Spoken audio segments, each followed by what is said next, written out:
नमस्कार शेतकरी मित्रांनो, स्वागत आहे आपल्या यूट्यूब चॅनलवर। आज आपण आपल्या बागेत लावलेला एक ट्रॅप आहे, म्हणजे एक बाग एक महिना राहिल्यावर आपण सोनेरी माशी येऊ नये म्हणून त्यासाठी आपण एक ट्रॅप लावलेला आहे, ते तुम्हाला दाखवतो मी। तर तुम्ही बघू शकता मित्रांनो, हा एक ट्रॅप आहे।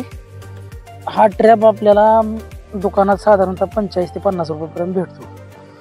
तो आणायचा आणि त्यात एक अशा प्रकारची एक वडी मिळते। वडी ती आहे ना, आपल्याला ह्याच्यामध्ये टाकायची आणि हे वरून झाकण लावायचं आणि आतून हे आपल्याला एक तार मिळते। तार काय करायची, आतून त्या होलामधून अशी बाहेर लावायची आणि अशी वडायची आणि वरून हे झाकण लावायचं आणि ह्या वडीच्या वासानं सोनेरी मासे आपल्या बागेत येतात।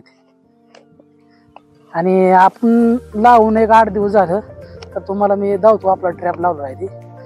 हे तुम्हाला 1 मिनिट दावतो, 1 मिनिट हे करून।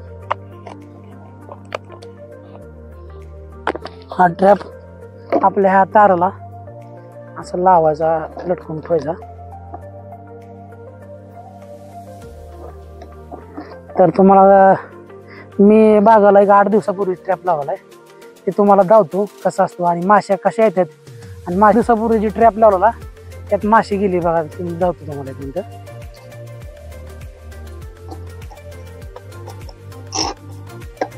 बघा, तुम्हाला दिसतीलच माश्या,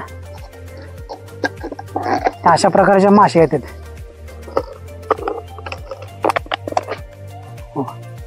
दिसते ते मासे मेलेले, अशा प्रकारच्या माश्या आपल्या डाळिंबाला होल पाडत नाहीत, काय करत नाहीत आणि डाळिंब आपलं खराब होत नाही। त्यासाठी आपण घ्यायसाठी ही काळजी मागच्या 8 दिवसापूर्वी लावलेलं आहे।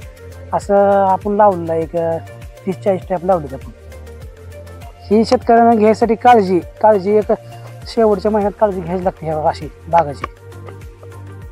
मित्रांनो, जरी माशी जर नाही कवर झाली बागाचं तर आपण एक 3 स्प्रे तुम्ही घेऊ शकता। एक मिओथेनचा आणि डिसीज 100 म्हणून एक आहे आणि धनुष्यांचा एक आहे स्प्रे। ही 3 स्प्रे घेऊ शकता तुम्ही। नसेल तर मग तुम्ही नीम ऑइल किंवा फिश ऑइल तुम्ही यूज करू शकता, म्हणजे काय अडचण नाही। आणि हे तुम्ही स्प्रे घेऊ शकता।